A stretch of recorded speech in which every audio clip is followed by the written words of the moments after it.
Ég fór í námið vegna þess að mér langaði til þess að starfa með börnum í tengslum við hegðun þeirra og líðan, en mér fannst ég ekki hafa alveg verkfærin til þess, svo ég fór í námið til þess að öðlast meiri þekkingu og reynslu.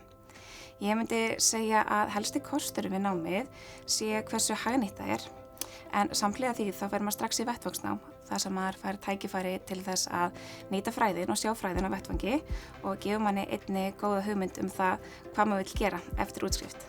Ég valdi þetta nám vegna þess að þegar ég var að ljúka grunnnámi í sálfræði þá fékk ég mjög mikinn áhuga á gagnreyndum aðferðum. Og á þeim tímapunkti þá vissi ég að mér langaði að vinna með börnum í framtíðinni og þá sá ég fyrir mér að þekking á gagnreyndum aðferðum myndi gera mig kleift að styðja við börn í vanda á árangursríkan hátt.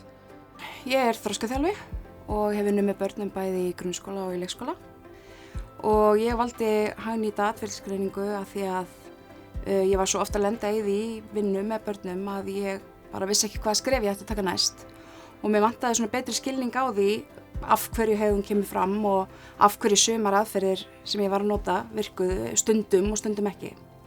Námið hefur staðist væntingar mínar og meira en það. Ég hef aldrei lært jafn mikið á ævinni á svona stuttu tímabili.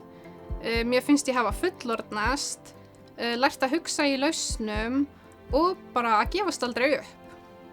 Ég myndi líka segja að það væri kostur hversu fáir nemendur eru í einu, sem gera það verkum að nemendahópurinn verður samnýttur og það er gott aðgengi að kennurum. Það hefur verið mikil þörf á fagfólki með þessa menntun og nemendur sem útskrifast úr náminu hafa mikla þekkingu og reynslu sem nýtist á fjölbreyttum vinnustöðum.